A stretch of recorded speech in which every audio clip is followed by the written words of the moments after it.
subconsciously as a kid, I saw that life of an entrepreneur. I always used to get in trouble at school because I don't like being told what to do. And I think most people who are listening to this who are business owners probably have a similar kind of personality. And so I never felt happy in an environment where I was at the beck and call of someone else. I wanted to be in charge of my own day to day. Do you think that's a common theme amongst other business owners? Like we look at the famous example of Richard Branson, for example. Yeah.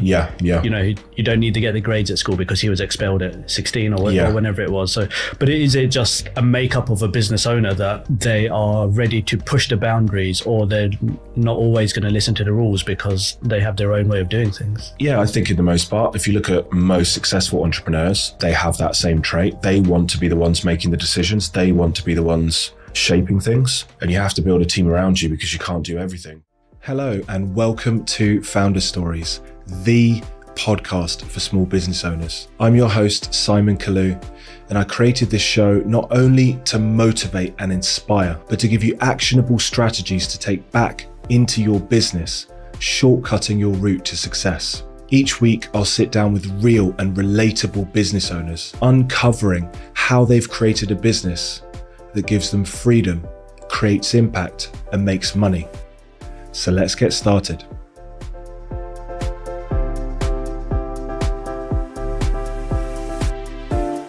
Welcome to the first episode of Founder Stories by GrowFactor. It's been so exciting. This has been a thought of mine for about 2 or 3 years now. I love listening to podcasts. I hope you do too. And I wanted to bring a more relatable, practical podcast to business owners. This podcast will bring you true origin stories of business owners just like yourself, how they got started, what's made them successful, what's unique about them, their roadblocks, how they got through those, their lessons, and their top 3 key takeaways for you to take back to your business as practical action steps. I love listening to podcasts. I'm not going to mention any specific favorites on here, but I just found that as they grow, they get less and less relatable because their goal is to increase, and they specifically speak about this, increase the quality, increase the notoriety, the celebrity of their guests, which makes them, for me as a business owner running an owner-managed business that's just a reasonable size, and that's our ideal audience here, they become less and less relatable. The conversations become more and more high level, and it's less about practical steps. I'm listening to podcasts to help me learn. I want things to take back to improve my life as a business owner, as an entrepreneur, to improve my business. And it's kind of like at the start of those podcasts, they were really helpful in that way. But now 2 or 3 years in, they motivate me and they inspire me, but they're not necessarily helping me grow my business. So what we're trying to do with Founder Stories by GrowFactor is bring you entrepreneurs that are either startups or scaling up their business, typically less than the audit threshold in the UK, which is around 5 million in sales. So hopefully you'll be able to listen to their stories, be inspired, be motivated, but actually have a ton of practical notes at the end of each episode that you can go back, whether you're working on your own, you can start to implement some of them. Whether you're working in a team, you can go back and share the episodes with your team and start to improve your business episode by episode. So I really hope you enjoy the podcast and you're as excited as I am about it. In today's episode, which is kind of like the beta test for this podcast, I am joined by none other than Yasser Khan, who is the Chief Operating Officer at GrowFactor. I thought it would be kind of cool for us to sit down.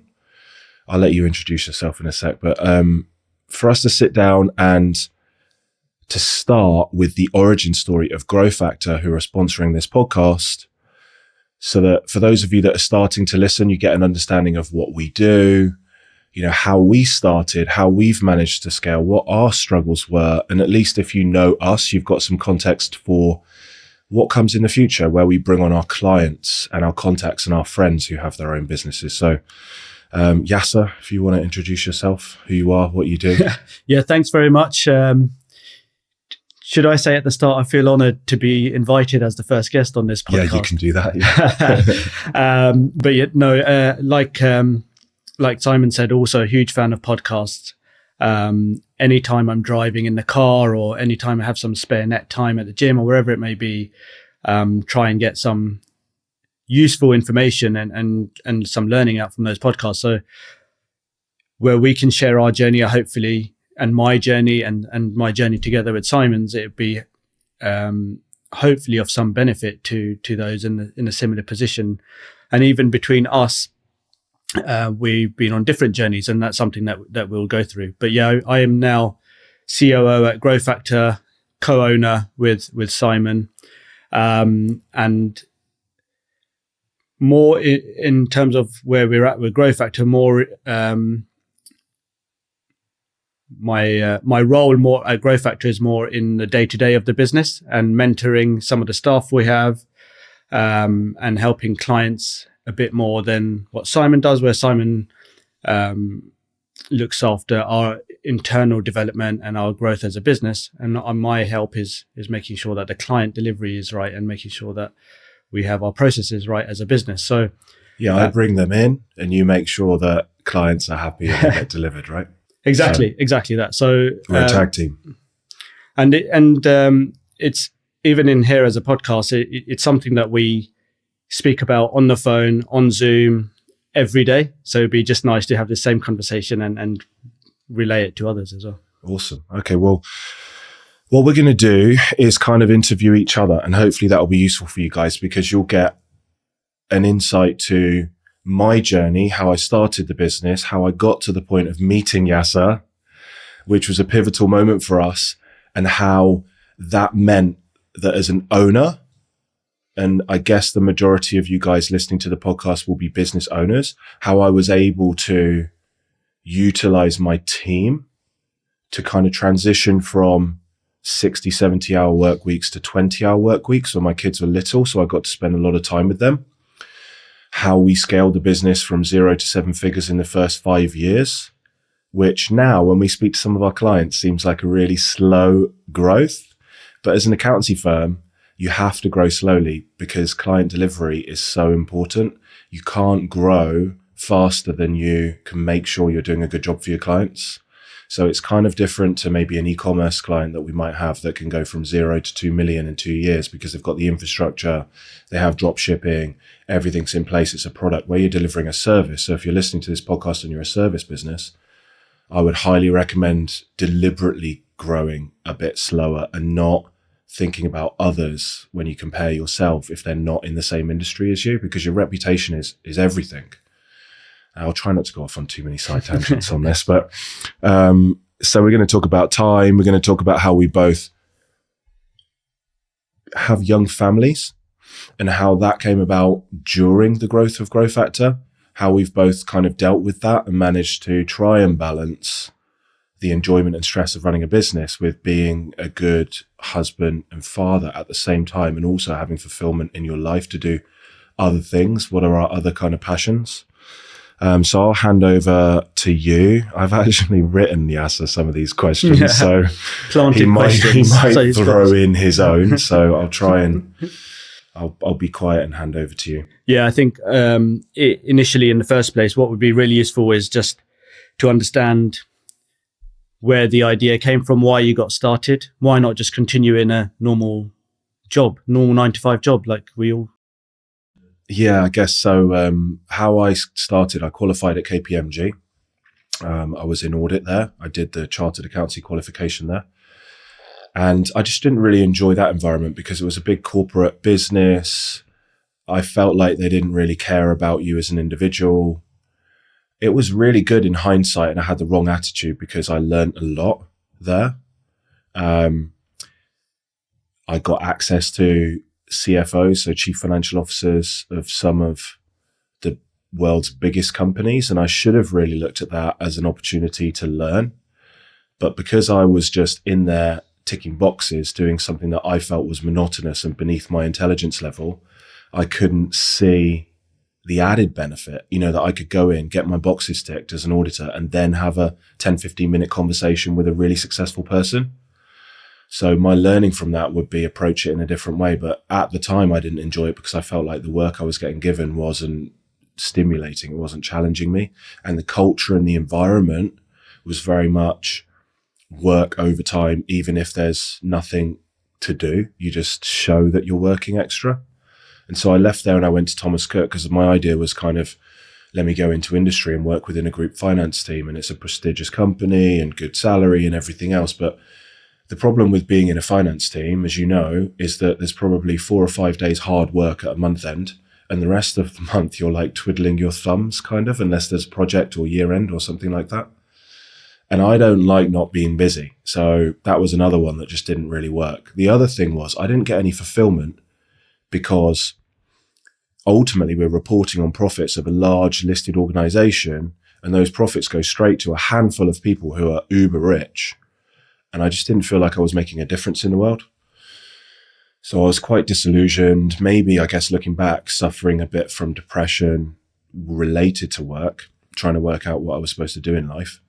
I went and contracted at Paramount Pictures for a while. I think you know this, but I haven't told this story for a while. And same again, like I went there because it's Paramount Pictures and it's cool and, you know, all of these things. But actually, I found out the entertainment industry is a really almost in the finance toxic culture of overwork and overtime, and it just wasn't for me. And then I think there's got to be a motivation, right? So in terms of your motivation, because some people will go to work 9 to 5 and then forget about it because they know that they're going to be doing their own things in the evening. So what was the motivation for actually wanting to, like you said, keep fulfilling yourself and keep growing as a person? I don't know. I think my dad always pushed me as a kid to go into work, employment and safety because he had his own businesses. But when I was a kid, I was knocking around his factory. He had a big leather goods factory in Birmingham, which supplied, you know, Marks and Spencer's, Top Man, Top Shop, stuff like that. And yeah, he worked 7 days a week, but he brought the kids to work. We knocked around in there while he was having his meetings. He drove a Maserati. We had a really nice house. You know, I had my own playroom. We had a room just to listen to music, which is crazy now. I mean, I would love to have a room just to listen to music. So he was really successful, but he pushed me down another road. But I think probably subconsciously as a kid, I saw that life of an entrepreneur. I've never been someone, I always used to get in trouble at school because I don't like being told what to do. And I think most people who are listening to this who are business owners probably have a similar kind of personality. I just don't like being told what to do, rightly or wrongly. And so I never felt happy in an environment where I was at the beck and call of someone else. I wanted to be in charge of my own day to day. Do you think that's a common theme amongst other business owners that, like we look at the famous example of Richard Branson, for example. Yeah. You know, you don't need to get the grades at school because he was expelled at 16 or whenever it was. So, but is it just a makeup of a business owner that they are ready to push the boundaries, or they're not always going to listen to the rules because they have their own way of doing things? Yeah, I think in the most part, if you look at most successful entrepreneurs, they have that same trait. They want to be the ones making the decisions. They want to be the ones shaping things. And you have to build a team around you because you can't do everything. But yeah, I do think that if you looked back at most of the people, you know, I listen a lot to Diary of a CEO and I listen a lot to their origin stories. And most people, as they were growing up, they just knew straight away they weren't built to work for someone else. But cut a long story medium, I overheard my wife, well, my now wife, on the phone to her accountant at that time. And she'd been chasing him for weeks, chasing him for months, just for basic information about her self-assessment, how much to pay. And he was obviously overworked, delivering a crap service to her, still charging her. And I just thought, you know what? I'm qualified as an accountant. I don't know exactly what I want to do, but I want to run my own business. So maybe this is something that I could start to do. And so I made the decision then, okay, look, I'm going to emulate what this accountant is doing for Kiran, but just try and do it better. Try and have a better approach, be more proactive, not get over capacity, not take on too many clients. And then obviously, as you know, working at KPMG and doing audit, working in group finance, it doesn't teach you how to do a self-assessment return or a VAT return or anything like that. So I basically took a year, got as many friends and family that I could to do their accounts for free, which is another thing. If you're going to be successful, you have to be willing to take those first years, you know, as a rough. Luckily, Kieran was a dentist at that time, so she was earning good money. So she would pay for everything for the first year. I think we turned over 25K or something in the first year because I basically wasn't charging people. Yeah.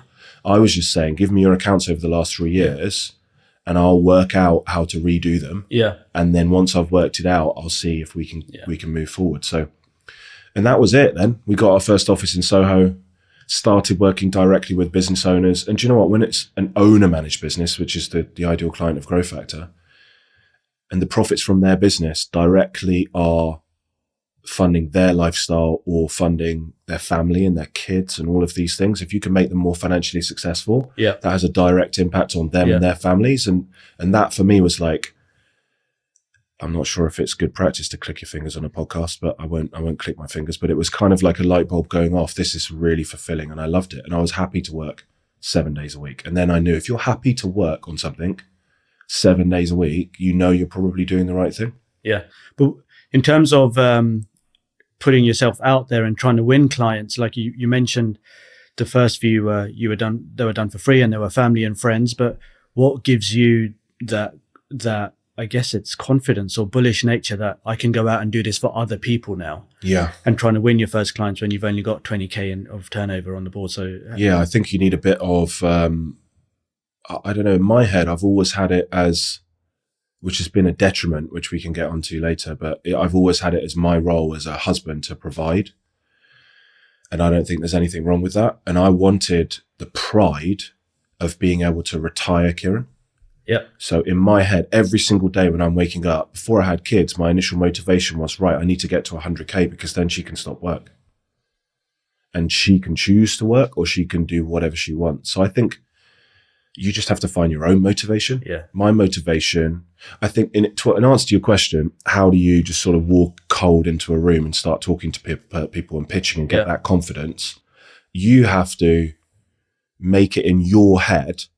Like, if you don't do that, your wife's not going to have enough money to eat dinner, or you have to make up some false reality. Otherwise, there's no urgency. And there's no necessity. Yeah. You got to challenge yourself, haven't you? Yeah. You've got to challenge yourself, but almost with a false reality. Yeah. So it's like, okay, if I don't go in and speak to this guy or girl and sign them as a client, I'm sleeping on the street tonight. Yeah. And you have to sort of imagine that. Otherwise, you're just not going to have the same level of drive and motivation and confidence to do it. Don't get me wrong. I was laughing with the kids the other day. I've got to speak on stage at Performex in the next few weeks. And I think that, you know, I'm not saying I won't be nervous, but I'll walk on stage. I'll enjoy the process. I'll be confident because I've done it before. I used to go to, one of the ways we picked up clients in the early years was to go to incubators or shared offices and do talks. Yeah. I would sit in the car for 2 hours before the talk, listening to motivational YouTubes and fist pumping myself and listening to Tony Robbins and pumping myself up. So it was a big deal and it wasn't easy at all. Yeah. I don't need to do that now. And now I look back and think, why did I need to do that? Why didn't I just have confidence in my own ability to speak about a topic which I'm an expert in? Yeah. I remember when you sent me to BNI for the first time and I was stressing. Which is a networking event for those that don't know. So it's a network. So BNI it's like it's a networking event, and you have different groups in different locations and in cities around the world. Really, it's a worldwide thing, with the idea that there's one accountant, one lawyer, one business coach, one insurance person, etc., and you kind of cross refer your clients or your contacts to each other. And each week you have to get up, and sometimes you have like every week, every person has to do a 1 minute talk on their business and say what they're looking for. You for have that to stand up in front of everyone at sort of 6 a.m. Uncaffeinated. The one that I was designated to was 6 a.m, which meant leaving my house at 4 a.m. to get on a train to get there at 6 a.m. Yeah. With added bonus of a fried breakfast or whatever it was in the morning. It was at the Hilton Hotel in Holborn. Holborn. And I remember getting on the train and stressing about, I've got to do this 1 minute talk. And then I got into the room and there were 9 middle-aged people in there. I'm thinking, I know how to talk to these people. It's actually not as bad as you build it up sometimes in your mind. Yeah. I think that's right. If you go into a scenario as an entrepreneur and you're scared about something, just reframe it. If you're giving a talk, people came to that talk to listen to you for a reason. Yeah. But you have to have that motivation to push through. Yeah. But it shows, I know it's kind of like you'll interview me and then I'll interview you, but it shows your level of commitment to GrowFactor and your level of commitment to your own career, that a lot of people who join teams and have an employee mindset would straight away have said, why is Simon asking me to get up at 4 o'clock in the morning? I only work 9 to 5. Whereas, the mindset of someone that will move through the team to become an owner, an invaluable part of your business, has to be that as an owner, you ask them to do those things and they don't even think about it. And it doesn't have to be at that time directly related to an end goal or financial reward. Yep. It's just let me work as hard as I can. This will benefit the business, and then what will be, will be. Yeah. No, I remember it was because at that time, and we'll go through this, but at that time you were moving out of London, you were setting up base elsewhere because of family additions. Oh, that's because we lived in Stockwell in South London at this time. And while Stockwell is a lovely place for those of you that might live there, I didn't want my kids to grow up and be drug dealers. So we decided to move to the suburbs of the Midlands in Solihull. And so, whether the motivation for me was, even thinking long term, or just, this is something interesting for me to do. I've not had to do something like this before. But that's which is a good point. Yeah. It's like constantly get out of your comfort zone. Yeah. And I think that, to your original question, all of the jobs I had prior to starting GrowFactor were in a comfort zone, and you're not learning. Yeah. And I do believe, like as Tony Robbins said, every human being has to make daily progress in some form. Otherwise you can't be truly fulfilled. And that's it. You need to challenge yourself. That's probably why I started something. Yeah, you've got to set yourself a goal, and that's even broken down into not just long term, but even daily goals. That every day you're working towards something and learning and actively working towards it. And I remember even you telling me one time about, I can't remember the guy's name, but he's captain of the ship. And so there's a book called Captain of the Ship. I can't remember who wrote it, but he says in the book, essentially the book is write down your goals in a piece of paper and have it in your pocket, in your shirt. Oh, that one is Jerry Roberts. Oh, sorry. Yeah, that's not Captain of the Ship. It was how to write a book in 2 days. I went and did his course. Okay. Yeah. I think I'm getting my book names confused, but essentially what it was you write your goals down, personal, business, top 5 on each, put it on a piece of paper, and actually write them out every morning first. Write them out every morning first. Put it on a piece of paper, put it in your pocket, and then every now and then bring it out and have a look at it and saying, am I actively doing anything today to bring myself closer to these goals? And so bringing that back is, am I learning something new today? Am I, doing, whether it's my own physical, fitness gains or whatever it is, am I doing a run today, or am I going to the gym today? I'm just making sure that I've got those targets. And you have to keep something. And this is all business owners will tell you, they've got this long-term plan, but they've always got to break it down into short installments so that they know how they're actively going to get there. Yeah, chunk it down for sure. But anyway, moving back to our point in terms of how GrowFactor started, what was your routine like for the first few years? Because you started on your own. Yeah, so I used to work from an ex-council flat in Stockwell that I lived in with Kieran. Used to have a tiny table that when you leant on it, it moved slightly because it wasn't level. It's this one of these round things from IKEA, which is clever because in a small flat, all the chairs came in. Okay. I'm sure people have seen them before, and the chairs form part of the table, so it's not actually taking up any space. So I'd sit on there, permanently damaging my back with a laptop because I had no budget, and I'd go and visit people. So my routine then, I guess I have to think back, I had no sort of morning routine, no meditation, no sort of routine like I have now for mental well-being and productivity. It was just a case of simplicity. Okay, well, I've got Kieran's accounts to redo. Let me spend the morning doing that. The afternoon, there's a few networking events on that I can go and attend, so let me do that. come back, maybe go to the gym, have some dinner. In the evening, there's another talk going on, so I'll go to that. So I would split my days between kind of doing work and learning and just getting out there and meeting people. Yeah. And when do you know then when is the right time to hire someone and bring someone on board to help you with that workload? Yeah, I think so. Our first hire was someone called Sharana, who was great.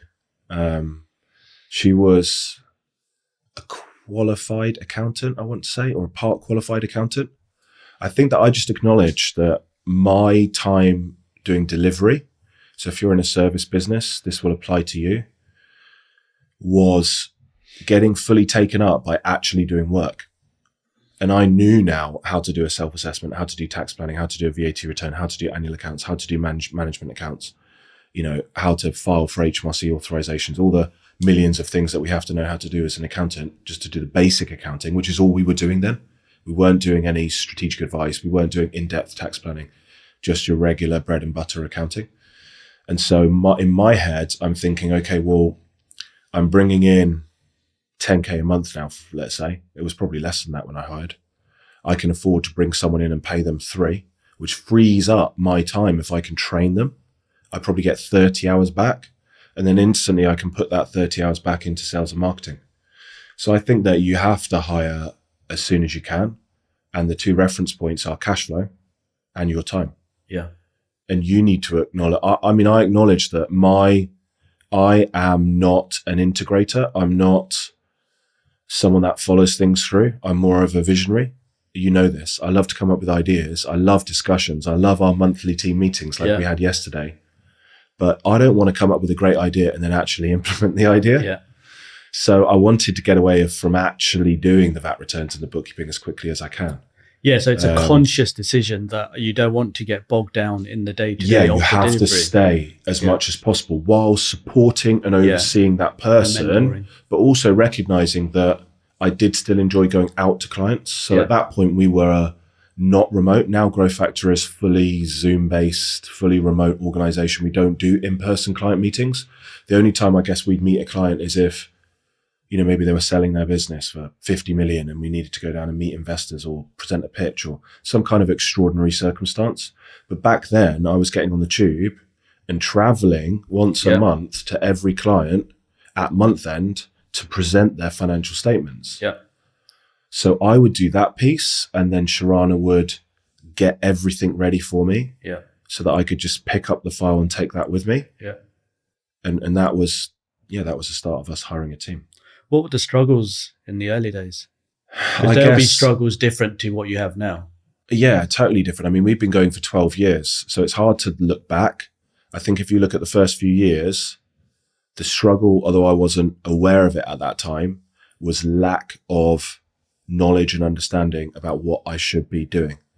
Case in point, I mentored an accountancy founder last year and got them to 6 figures within a year, because I already know all the right things to do.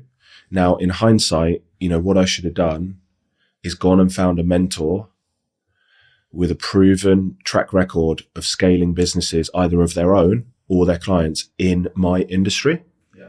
And then instead of trying to constantly bang my head against the wall, what do I do to attract clients? What do I do to convert clients? And then I'm kind of okay with the delivery, but how do I innovate my delivery service model to differentiate myself from my competitors? Those were all the things that I didn't really think about. I got too much into the day-to-day. So I wouldn't say I struggled. I enjoyed those days and they felt productive. Yeah. And I was having fun and I was enjoying myself. And there was a sense of pride in where I got to. But the struggle looking back in hindsight was that I wasn't doing the right things in the right priority order, and I could have made progress so much more quickly. I think we've learned this from just through the journey, but also from any of these motivational or business speakers will tell you the same thing. 2 things. One, if you want to be good at anything, whether it's good at your business, whether it's good at tennis, good at whatever it is, you hire a coach. Yeah, 100%. The quickest way to get somewhere and progress the fastest is to hire a one-to-one person that you can. Yeah, and it doesn't need to be super complex. Like what I realize now is, so if you're a business owner, You can hire an accountant that also offers advisory services, and they can give you a one-page plan to say, do this, this, and this year, and your business will move forward. It's not complicated, because if you've got an accountant, for example, that's worked with businesses for 12 years like we have, we can say, well, you're at 10K a month at the moment, or you're at $1 million and you're an e-commerce business and you want to get to 5. Based on our experience of working with e-commerce businesses that have gone from 1 to 5, here's where you need to focus. And it may be at that level, you also bring in a coach, mentor, a fractional COO, which is a new term to me. I learned this week, basically a part-time chief operating officer, or you bring in a part-time CFO or CMO, chief marketing officer, but you need to start building people around you as quickly as possible. And if you're a smaller business, even if you're, say, self-employed, you can afford to get a coach. You just need to pick them really carefully. You only need to talk to them once a month. And I guarantee you that the accountability of knowing, oh, I'm going to speak to my mentor or coach in a couple of weeks, I better get that list of things done that we agreed to do, will mean you get so much more done. The accountability is what the coach is there for, right? Even when your kids are playing football, when they do a good shot, they're looking to see if the coach is looking. 100%. And I take them to a football coach because he's so much better, so much more patient, more effective at coaching football than I am. Exactly. And also then if you were doing the same thing, it just stops you from having to spend the hours researching and watching YouTube tutorials or whatever it may be. Because he's got years and years of experience of doing it. Exactly. And then the other thing in terms of coaching, I'd say, is having a network of people around you, like-minded people around you. So you can have it's proximity is power, right? So you have the knowledge and you can bounce ideas of each other, and you all have a similar mindset and you're all thinking big. And if you have that one bad sheep in that network, and this is whether it's your group of friends or whether it's in your family, then it's going to bring the whole thing down. So you have to make sure that everyone around you is of a similar mindset. I guess that reminds me, like, the answer to your question really around struggle and routine is I was just doing it all on my own. So the struggle was kind of feeling lonely and not having that network. Once we found each other, it was different because we talk every day about things, and that's so helpful. And now we have a mentor outside of the business and things like that. But the struggle probably was, don't try and do everything on your own, right?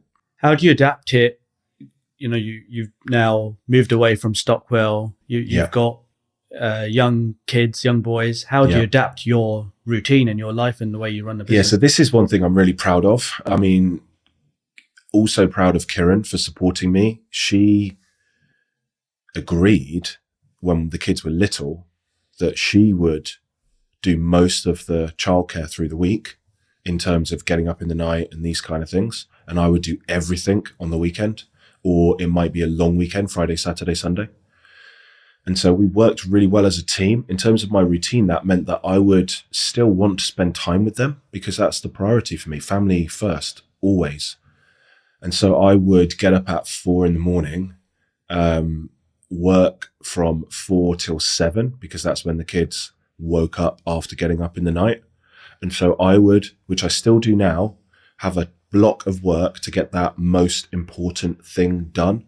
Whether at that time it was a proposal for a new client, it was, working on a new deck for a presentation I was going to do, whether it was actually client work, whatever the most pressing thing was, I would remove all my distractions, no phone, no nothing. I'd go down. I had a coffee machine at that time. I'd make a coffee, come back upstairs, no food, hydrate, and just focus for 3 hours. And then I know, like, if I don't get anything else done for the rest of the day, I've still made progress. I'd spend time with the kids from 7 till 9. I would always drop them in the morning to nursery or school. And then while they're at nursery or school, I would go back and do a second block of work, take a bit of a lunch break, probably go to the gym. Gym has been always throughout my whole life since 14. And I lied to get myself in the gym saying I was 16 and non-negotiable. 5 days a week. I like to have the weekends off. I need to train. That's my form of therapy and meditation. And I guess around that time, I found the power of meditation and morning routines. That was kind of around the time when I had kids that I found Tony Robbins. And so, I mean, I skipped the part actually where I'd wake up and for the first half an hour, I'd do Tony Robbins priming exercise, which you can find for free on YouTube. But any form, I think if you get up and go straight into work, you're not as effective as if you get up and follow a routine. Yeah. And so, which is even more prevalent now, right? With all this working from home. 100%. Yeah. So, I'll share my current routine, which I do some of the time, not all of the time. I feel like if I do this every day, I'll be super optimal. But yeah, when you've got kids and you've got a business and you've got other things going on, you don't always get time. So I'll do a shortcut version. So the full version, if I've got time. So back then, just to finish that off, I would do another third afternoon block of work. I'd finish work about 3:00 and I've got 9-10 hours done, so that then I could go pick the kids up from nursery and I could spend time in the afternoon with my family. Yeah. So that was still really important. I'd rather get up at 4:00 in the morning and then have that back end of the day. I've always been someone that I can wake up and just go. My brain is on it. But if you ask me a question after 4:00, I'm done. So in that case, and where you've got your own different hours now, you have to leverage more on the team. Yeah. To make sure that the clients are getting what they want, because they're not waking up at 4:00 in the morning. Yeah. So how did you build your team, and how has the team grown since the start then? So I'll answer that, but let me finish my daily routine. Otherwise I'll forget it. So now, just because I think this might be useful for people, and it's actually going to be, no, I'll come back to it, because I want every person that comes on this podcast to give 3 keys. I'm going to ask you as well for 3 keys, just short, sharp, 3 takeaways that listeners to this podcast can. I'm always looking over here because it's the first time we've done it. And I'm always checking that we've got 3 cameras running and the microphone's still got a red light on it. Yeah, with the record signs.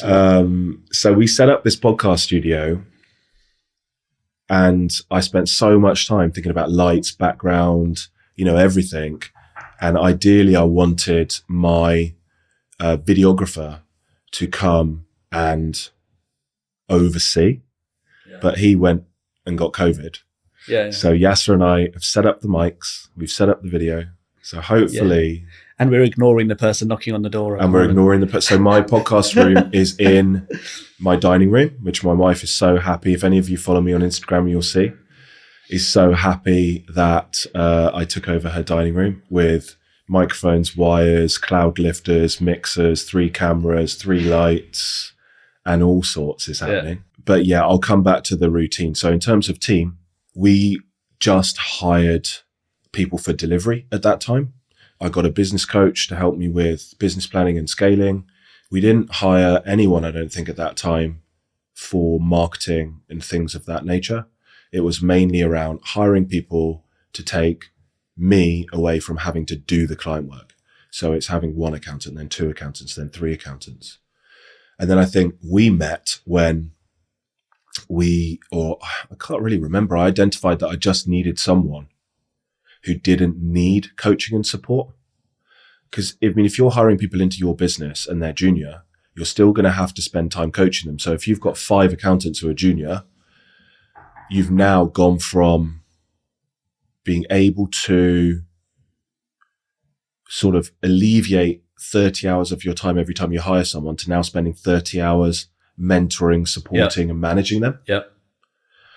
And so now you have to bring in someone to take that away from you, because if you're a CEO, you really need to bring in a COO to manage your client-facing team. I mean, we're a service business, not a retail product business. So the structure of a retail business will be different, and we'll have guests on who run very successful e-commerce or physical retail businesses.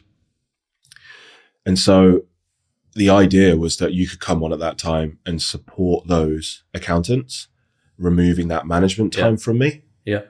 So as a natural progression, if you are the artist in the business, you've got to remove yourself from running that business. Okay, so now you've grown your team, you've hired a COO. Yeah. What else did you actively have to do to transition to become a CEO? I think just recognizing and redoing role profiles for each person. So then we agree that you'd be COO. So you're taking care of people and you're taking care of process, and you're making sure that ultimately the client work is being done to the required standard.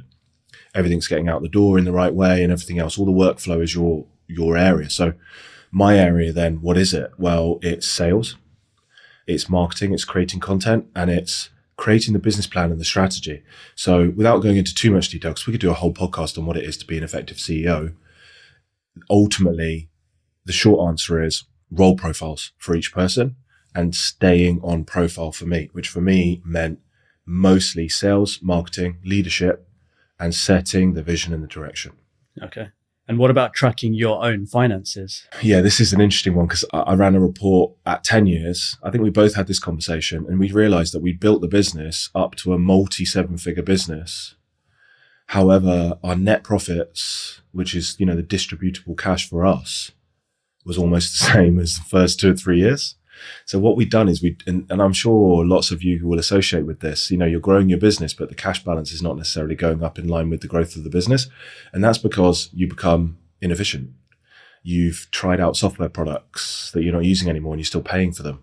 You've not looked and thought about the fact that each member of staff who's doing delivery should be generating at least 4 or 5 times their cost in income. You've not analyzed your own numbers because you're so focused on your clients. So no, I didn't focus on my own finances. Our profit margin was probably about 10 or 15%, which is ridiculous for a service business that's remote. And so I remember that we had the discussion of we had the discussion of how do we get our profit margin up. And so together we implemented, if you remember, just all the principles that are in our Triple Your Cash Flow toolkit, which is, one of them is reviewing your overheads. So we decided to move to being a remote organization. We decided to have much more of a focus on our offshore teams and have our UK team be much more high level. We made other various changes. We started budgeting, which you're in control of now. We started doing forecasting. And the result of that was at the end of the year, our profits doubled and our cash flow for that year actually tripled. So to have a year where your income only goes up marginally, but your cash flow triples was incredible. And that then was a bit of a pivotal moment for us that we do need to focus on our own finances in the same way that we're delivering to our clients. Yeah. So, and now we have those penciled in, right? So we have monthly reviews of our finances, but also quarterly overhead reviews. And even weekly, we have a sales and marketing dashboard, which you're in charge of, which ultimately tells us now, if we're having this many people book into Calendly, if we're having this many activities, this many emails are getting sent, this many Instagram posts, this many LinkedIn posts, this many connection requests, we can track that activity all the way through because we've been collecting the data to what our likely client acquisition is. And so we're much more focused it doesn't need to be super complex. We have a client retention target, which is pretty much 99%. And we have a new client or new revenue acquisition target. So long as we're focused and we can see that we're trending towards those targets, we know that the business is moving in the right direction. But finances is key. The number one reason that businesses fail is a lack of understanding of finances by the owner. And we shouldn't have a lack of understanding because we are chartered accountants. However, we have had a lack of focus in the past. Yeah. And so it's key then that everyone or what we've done is make sure we have targets that we are actively working towards. Yeah. And if the targets aren't quite right, they can be agile. They're not fixed. You work projects to make sure that you can hit those targets. And if it's not working, then change the way of working or change the targets in a different way and make sure you're working towards it. Yeah. Like for example, we have metrics and last year we realized that our client retention went down under 99%. And so most of our focus last year was on reworking what we're actually delivering to clients, seeking feedback from clients, doing net promoter score, putting in place a client communication program, just really talking to clients for the first time actually and asking them what do they want? What are we doing really well? What are we not doing so well? So sometimes in your business, you have to take a step back from trying to grow all the time in order to fix other things. But if you're not measuring the right key performance indicators like client retention, you can't identify where the weaknesses are. And, in business, I always think about it like a wheel or spokes on a wheel. If you're going to go really quickly, and I love mountain biking, so I love to go quickly, you want a round wheel, okay? And each of those spokes, let's say there's 8 of them, are the key core 8 areas in your business. And you need to identify where the weaknesses are, because the weaknesses are causing your spokes to be smaller. I mean, this makes sense in my head. Hopefully it makes sense if you can visualize a wheel. Now imagine a wheel where you have to draw a line between all the spokes, but the spokes are not the same size. You're not going to go very fast, are you? So people talk about always playing to your strengths, but I actually think you should work on your weaknesses in business so that you have a well-rounded business that doesn't have issues in individual areas. Like you could be bringing in loads of new clients, but because you're not delivering to them in a massive value, they're leaving after 12, 18 months. You could be selling products and your Facebook ads are working amazing. Your conversion on your page is good. Your revenue's growing, but your returns are getting bigger and bigger and bigger. Yeah. So what are your 3 key takeaways then that you share that have contributed to your success that you think that you can share? Well, for today, because as you know, I can talk forever. I'm going to say, and I thought about this morning, management of my own time. And that's what we spoke about in terms of what am I doing with my time, and is that keeping me in my zone of genius? And the second part to that is having a good morning routine, evening routine, and daily routine to make sure that I'm not overwhelmed. I'm working on the right things. I'm focusing with my time. So time management is something I've studied, a lot for years, read so many books, and I think it's super important for a CEO to have their routine that works for them. Second would be mindset. The biggest shift for me was when I went to Business Mastery before we became a business partner with Tony Robbins and a global accounting advisor. I went as an attendee, as you know, and just being around people who have a positive growth mindset. I mean, I have this group with 2 of my friends, and every morning they send me a message which says LFG. I won't swear on the podcast, but let's something go. And that doesn't mean let's go crazy and let's not be calm and think and focus. It just means think big, be positive, make big moves. So mindset is massive, absolutely massive, whether you're selling, whether you're delivering to a client, whether you're trying to be in the right frame of mind to have creative ideas, giving yourself space to think through the week. Super important. And the third key would be constant learning. I mean, even now, 12 years in, my third block from 3, so I work sort of 9 to 11, have a half an hour break, trying to work a routine that's inspired by Andrew Huberman, who is a super smart guy. Love his podcast. So it's have a morning routine, go to the gym in the morning, Anyway, first work block, second work block, third work block, and then 3 to 5 is my admin, where I clear some personal admin. And then I'll do at least 60 to 90 minutes of learning. At the moment, I'm doing a course on LinkedIn, organic and personalized outreach on LinkedIn. And so I'll sign up to different platforms. I'll sign up to different courses. I probably spend between 20, 30,000 a year on self-development. And you don't have to spend that much money, but it should be a significant percentage of your earnings should go straight back into developing your own skills as a CEO. So 3 keys would be time management and effective use of your time as a CEO, having a big and positive mindset, and constant learning and development.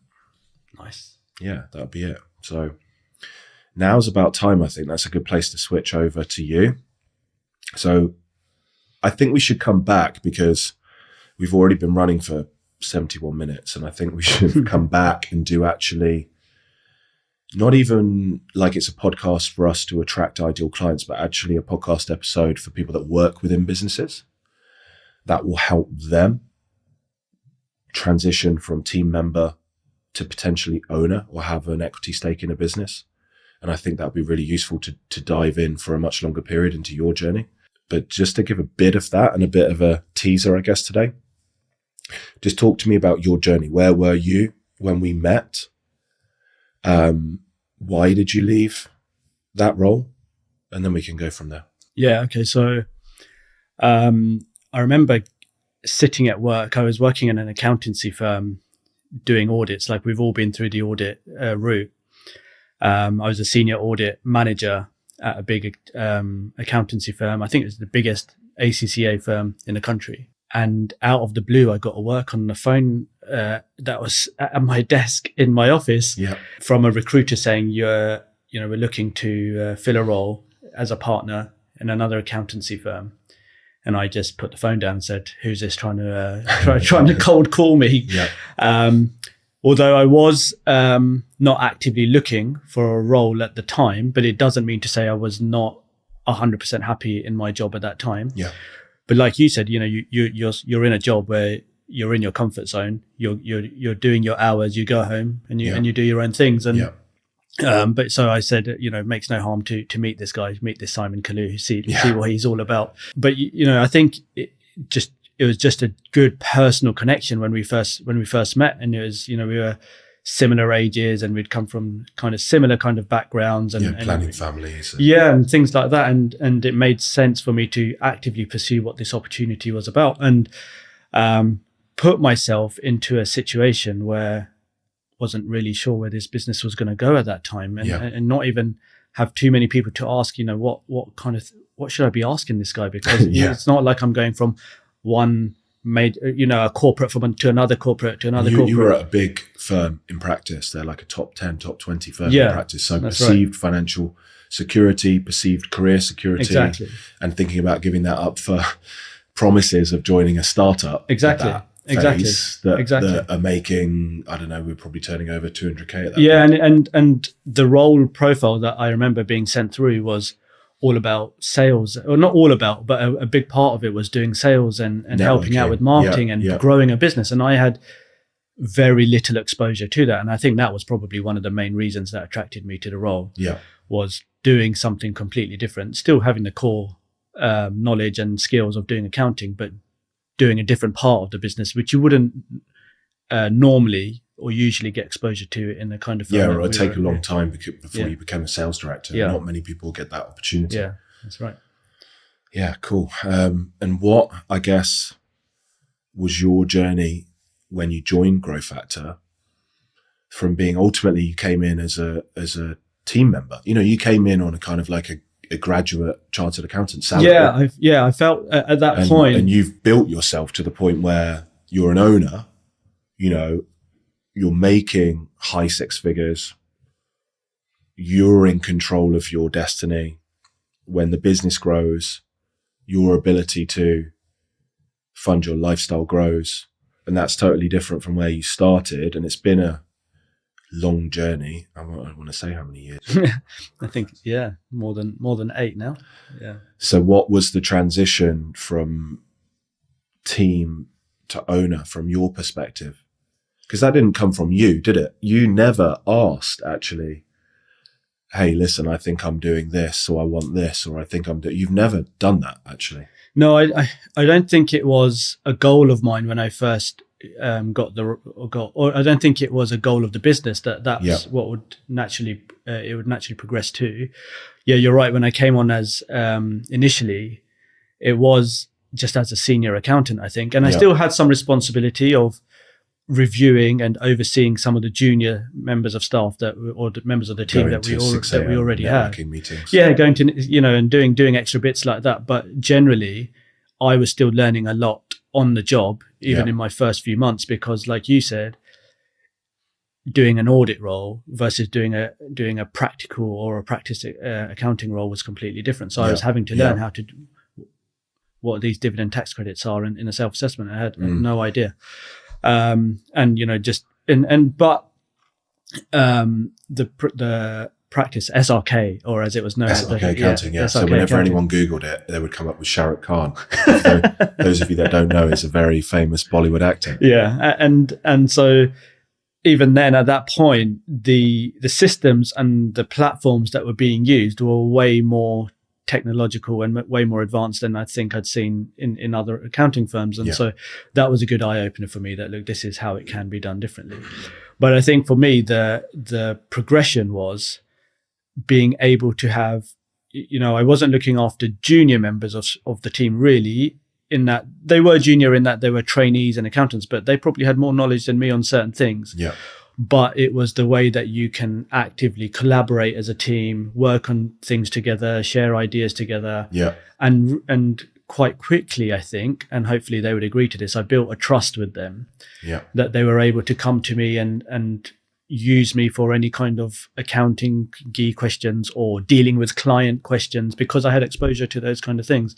So it was nice in that way that they were able to use me for that. And that's where I think I found a niche or a specialism, in that I knew how to be relatable with clients or be relatable with team members, and provide that as an experience that they could also utilize. What do you think would be a piece of advice, because we'll come back to it, for not business owners, but those that are working within small businesses to support the business owner and progress their own career? Yes, in terms of helping you or the business owner, I think my main piece of advice would be to just always work hard. And I don't mean put hours in. Working hard doesn't mean working from 4 o'clock in the morning to 7 o'clock at night and neglecting everything else. It's just making sure that you are understanding what's required of you, and making sure those things are getting done. I remember we talked about this actually a lot, that if you were to give me a piece of work or a responsibility, I always make sure that I got that thing done. Yeah. And it wouldn't ever be left by the wayside, or it wouldn't get half done. Making sure that everything gets done. And because you've got to always think that there's accountability to me. Yeah. If I don't get things done, then who is it going to impact? Or is it going to impact negatively on me because I haven't got that thing done? You're taking an owner's responsibility for it, right? I think that's the main thing, is that you can either go into the role being that dog's body, or you can go into it treating it like it's your own business, even if you are not the owner. So you treating the income targets as having an impact on you if you were to get it. Even if it doesn't. And even are the cash balances of the business going up, even if it doesn't directly impact on me, but making sure that I have that drive to make sure that I'm actively hitting those numbers. Yeah, and my advice would be that as well. If you ask for things, it will make the owner think this person's only in it for remuneration and reward. Actually, the smart thing to do is just work hard and act as an owner, and eventually you'll end up being invaluable. Make yourself invaluable to the owner, and you will be rewarded in the long term, because they can't live without you. The other piece for owners is hire a senior person. When they become invaluable, make sure you speak to them, make sure you retain them, make sure you're not selfish with your equity, and you distribute that among the people that you cannot afford to lose. And the only other thing I was going to say is, and you've spoken about it, is mindset. So you've got to have that mindset of a business owner, even if you're not, to think big and think this is what I want in the future, even if you're not doing it at the start. And if you build that mindset, and then it shows to the business owner that this is what you want to do. Yeah. But mainly just having targets that you're actively working towards. Yeah. And they can be dreams, and maybe completely pie in the sky. Yeah. But if you put yourself in that position, then things will start happening for you. Yeah. So think big. Yeah. And think like an owner, and you'll become one. Yeah. Right. Awesome. Thank you guys for joining us for the first episode of Founder Stories by GrowFactor. I always love talking to Yasser, which is why I call him every day and bother him with my questions, and we chat things through. I hope you found today's discussion useful. I hope it gives you a bit of context to who GrowFactor are and what we do, what our story has been, how we've got to where we are. You can look forward to, in future, as I said, guests coming on with relatable, real-world, practical advice, insight, and motivation. I'm super excited to get going with the rest of the series. And yeah, if you loved the episode, if you enjoyed it, if you got something from it, please don't forget to subscribe on whatever podcast platform you're on, or if you're watching on YouTube, and you will get a notification next time an episode goes live. Hey guys, so I just want to take a second to acknowledge our sponsor, GrowFactor. GrowFactor is a chartered accountancy that specializes in helping owner-managed businesses fulfill their profit potential. They have a 3-step model where they help business owners master their finances, minimize their taxes, and have a strategic growth plan that is guaranteed to help them grow their profit and cash flow in the short and long term. So if you want to achieve success on your terms in your business, visit www.growfactor.com, where they are offering a free financial review call. On that call, they will do 3 things, and this will be one-to-one with Simon, the host of Founder Stories. They'll review your financial strategy and identify ways on the call that you can increase your profit and cash flow. They'll review your tax planning and point out all of the areas, and there are almost always areas where you're overpaying tax, so you can instantly save tax or go and get a tax refund. And they'll help review your strategy and give you insights and actions such that you can grow your business more effectively and get more reward out of all the hard work that you put in your business day to day. So that's www.growfactor.com. Book your free financial review call today.